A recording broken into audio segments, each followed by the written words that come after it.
The next talk is with, again, Matthew Rimmer, talking about open prosthetics, intellectual property, 3D printing, medical innovation, and disability rights. Awesome.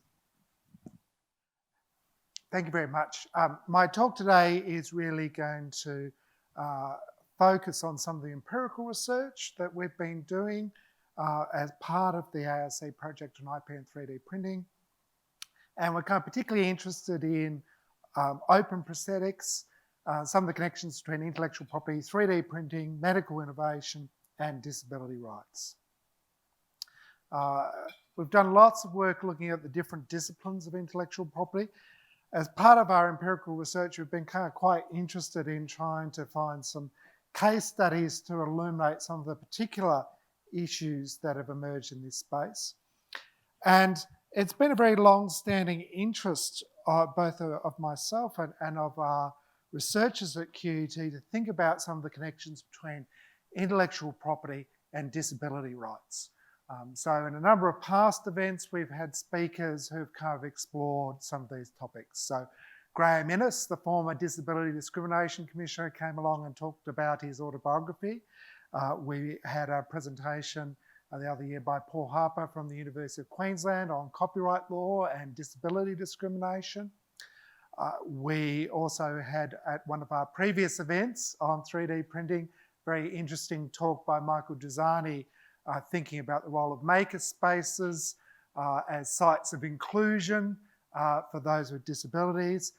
The State Library of Queensland, also at the same event, kind of also explored some of the early history of Queensland in terms of developing technologies for those with disabilities. Certainly in terms of international law, there is very strong recognition under the Convention on the Rights of Persons with Disabilities about the need to tackle disability discrimination in relation to intellectual property. So Article 30, subsection 3 of the Convention on the Rights of Persons with Disabilities provides that states, parties shall take all appropriate steps in accordance with international law to ensure that laws protecting intellectual property rights do not constitute an unreasonable or discriminatory barrier to access by persons with disabilities to cultural materials. And if you look at the convention, there's some more general provisions there looking at the right to education and the right to culture, amongst other things. Unfortunately, in relation to intellectual property, it's been a very slow process trying to achieve recognition that intellectual property should promote human rights. When I was visiting Geneva, I had the opportunity to watch some of the preparatory discussions over the WIPO Marrakesh Treaty. The WIPO Marrakesh Treaty is very much focused on trying to deal with the so-called book famine, in which there is a lack of accessible books and e-books for many people with visual disabilities or impairments of one kind or another. And it was a very frustrating preparatory committee because some nation states, most notably the United States and some members of the European Union, were questioning and querying the proposals that were being put forward to try to address disability discrimination under copyright law. Ruth Okudiji, who is now at Harvard, was representing the African group and very eloquently taking on those diplomatic representatives and talking about how important it was for there to be a revolution in intellectual property. Perhaps Director General Francis Gehry's finest moment of his tenure at the World Intellectual Property Organisation was nudging all the various different parties towards some sort of consensus for the WIPO Marrakesh Treaty.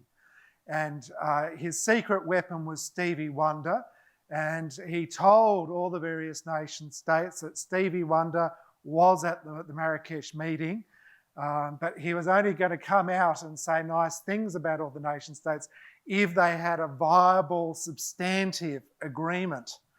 And he might say quite critical things if the meeting collapsed. And that seemed to be a brilliant strategy of encouraging all the various parties to reach some sort of agreement. So the WIPO Marrakesh Treaty has been quite a revolutionary step forward. It is, though, very focused on copyright and literary works and trying to address disability discrimination in that context. Some nation states have been better than others in terms of implementing legislation to give force to that agreement. So Australia has actually taken some quite good steps under the coalition government to try to have some broader defences for fair dealing in relation to disability rights, and has tried to broaden some of the exceptions that are available.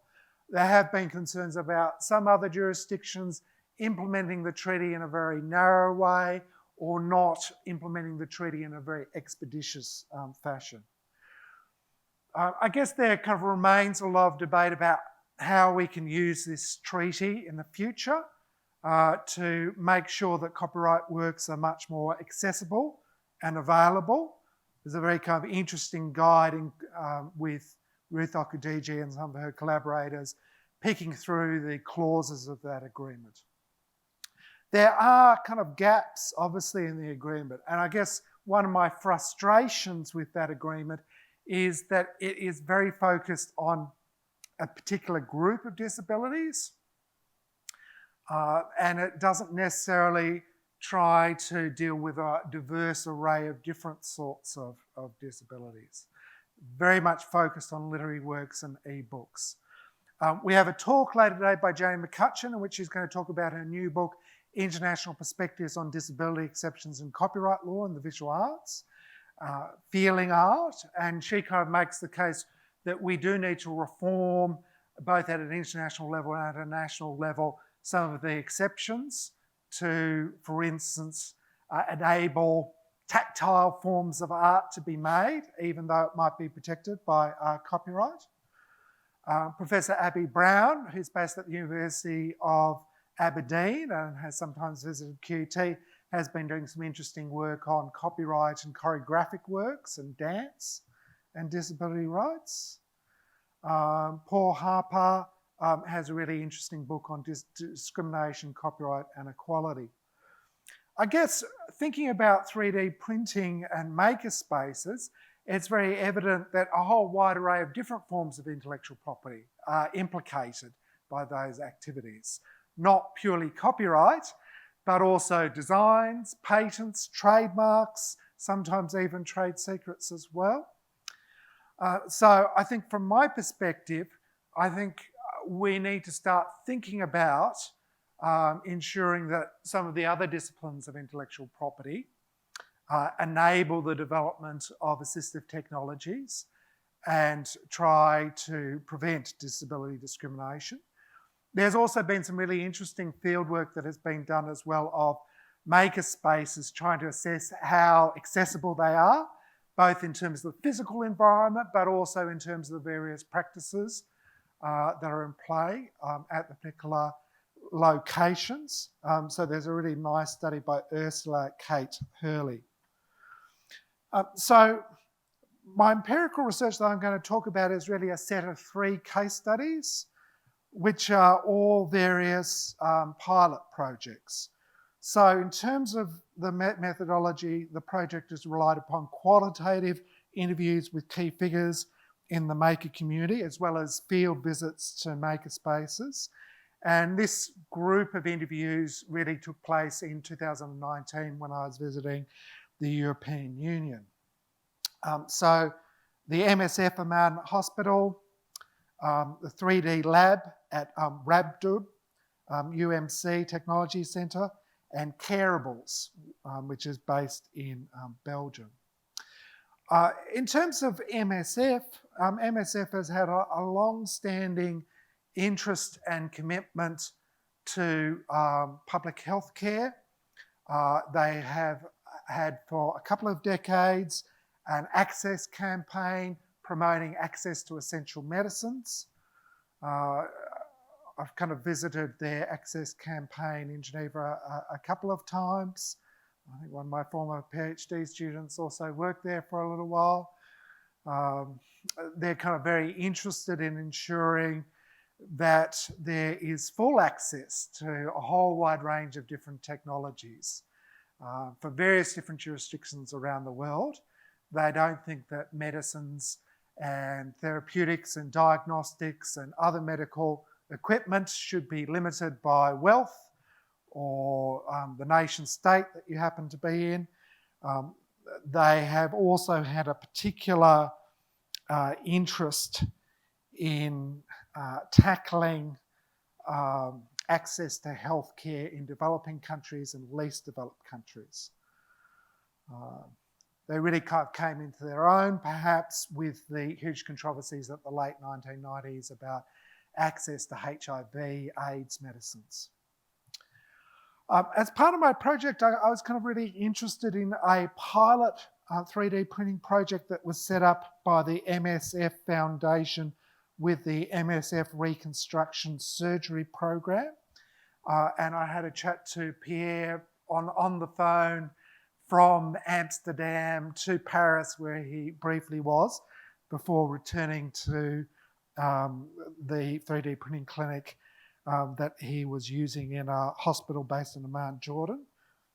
Along with other collaborators like Safa, they've been really interested in establishing and experimenting with a 3D printing project to design and produce prosthetics for upper limb amputees as an alternative to conventional prosthetics, as well as assess the feasibility of other 3D printed rehabilitation and prosthetic devices.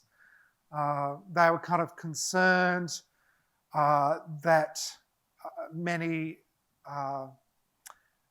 individuals who are patients had some serious medical concerns that needed to be dealt with. There had been a lot of injuries as a result of warfare in some of the surrounding regions, particularly Iraq and Syria and Iran. They were also very kind of conscious about the impact of things like landmines. They were kind of interested in developing customised, cheaper, lighter prosthetics for patients who might have needed prosthetics. They're very kind of interested in terms of setting up not only a system of developing certain technology, but also a system of engaging with the community and the various patients and their various needs that they might have. In terms of a quick photo essay to kind of give you an idea of the project, there's been a few photojournalistic pieces upon the MSF pilot project, as well as some more video pieces. Recently, the researchers kind of wrote up their work on 3D technology and telemedicine in humanitarian settings for the Lancet. They kind of noted, despite the many challenges our experience suggests that 3D technologies and telemedicine can serve as useful tools for increasing access to comprehensive rehabilitation care in certain humanitarian contexts. However, more objective measures and longer-term follow-up are needed to determine the efficacy and effectiveness of implementing this technology to deliver prosthetics and orthotics. They also noted patients living in low-resource settings often require more durable devices that can withstand difficult conditions with minimal maintenance. They're interested in having some stronger trials to work out how they could improve clinical outcomes. And they also kind of talked about the need for comprehensive rehabilitation care. And they said that sometimes was quite complicated because they had some patients coming across borders and then sometimes returning to various locations afterwards. I talked to them a bit about their approach to intellectual property, and they did kind of stress that they very much tried to make use of open source approaches in terms of delivering their technologies and creating prosthetics. And they didn't think that they would have issues in relation to some of the patent and design thickets around prosthetics that have been filed by technology companies. My second case study is really from the Netherlands, which involves a 3D lab that has been set up by Professor Thomas Maal in the Netherlands.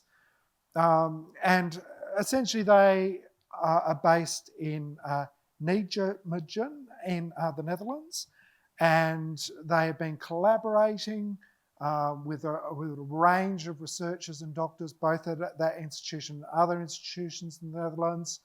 The Netherlands is very strong in terms of its 3D printing capacities. So they have lots of very active companies like Ultimaker, so they try to draw upon some of the expertise.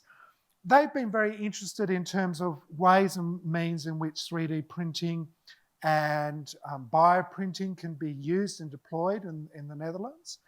In some ways, they thought that 3D printing could be very practical. So they use 3D printing for medical education for students. They use 3D printing for guides for surgeons so they could get a better understanding of what they wanted to do. They used it to create models to explain to patients what they were going to do in various different ways. So they got very interested in ways in which 3D printing could transform medical education. But they also were doing a lot of work at the much more top level, as Bruce had been talking about previously, in terms of bioprinting and medical 3D printing and doing implants and trying to use 3D printing to deal with various things like shattered bones. But essentially they were kind of quite interested in terms of the ways and means in which 3D printing could improve medicine and its delivery in the Netherlands. But moreover, they also have then tried to expand beyond that to think about how they could transfer such technology to other jurisdictions. So thinking about engaging with communities, they've tried to help set up 3D Sierra Leone as a collaborative co-design project to improve prosthetic facilities in Sierra Leone. And that has involved some of their researchers and PhD students like Merel van der Stelt visiting, helping, assisting, returning, trying to build up local capacity. The researchers have been exploring 3D scanning and printing techniques to locally manufacture affordable prosthetic aids that meet the necessary standard. They've been grappling with some of the questions about how do you make such a venture economically sustainable, whether through crowdfunding or whether through local support.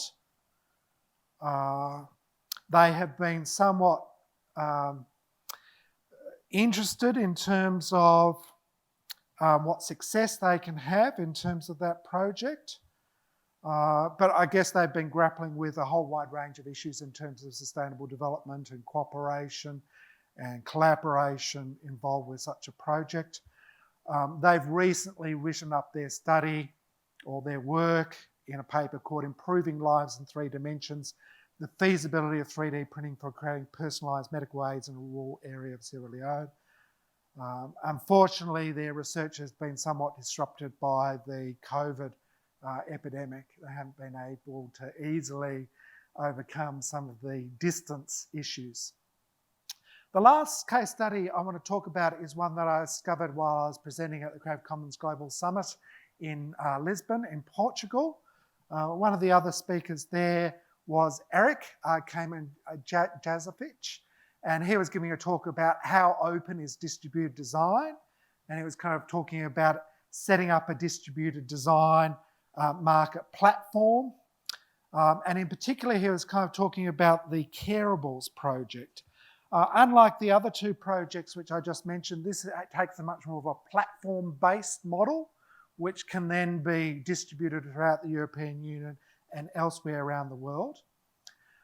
This project is designed to distribute open, inclusive healthcare to citizens based on digital fabrication. It was initially called Made for You, and it wanted to really try to provide assistive technologies, particularly where there were issues in terms of affordability in relation to those technologies. And it also tried to bring together a range of different technology developers and different sorts of communities as well. So it really wanted to set up a collaborative ecosystem of citizens with disabilities, healthcare professionals and makers. Like the other projects, it was very much an open source based project, but it wanted to enable others to follow their model if need be. So again, they're kind of very much interested in the principles of co-design and digital fabrication and do-it-yourself. There's an array of different Careables projects, I guess a much more diverse array of technologies compared to the first two case studies that I talked about. Head supports, hand rehabilitation, low vision measuring caps, ultrascopes. They've also been somewhat more self-conscious about the array of different legal issues involved in their project. So Elisabetta Basin and Erik Kamenjasevic have written a white paper on common legal challenges for open hardware and software for healthcare. They've kind of highlighted issues around privacy and data protection. Bruce Arnold, I know, is kind of very interested in those issues in the context of healthcare, but I guess that's quite important for such a project. They kind of grappled with some of the issues around intellectual property and some of the tensions between their open source approach and the patents and design protection that exists in that area. They talked about issues around product liability, what happens if something breaks or is defective or doesn't work. And they also talked about some of the complexities around medical regulation. This project has been quite successful in pivoting to addressing some of the public health issues in terms of the COVID crisis. And it's kind of had an online maker gathering to try to help disseminate and distribute some of its strategies for developing technologies to cope with the COVID crisis. So that platform has really been useful and helpful. So in conclusion, really interesting kind of case studies. At the moment, I'm kind of reflecting back on those case studies and thinking what implications they have for larger questions about law reform and more particularly that kind of connection between intellectual property and disability rights. Are there legal rules and principles within the patent regime or the designs regime that we need to reconsider to better take into account some concerns about the impact of existing rights upon access to assistive technologies? Equally, can we make better use of things like open licensing to make assistive technologies more widely available? Are there ways and means in which we can scale up some of these pilot projects that have been undertaken in Jordan and Sierra Leone and elsewhere through the Careables platform? But I think it's a really interesting set of case studies in terms of interactions between medical professionals, communities, and trying to think about ways in which to boost disability rights. So thank you very much.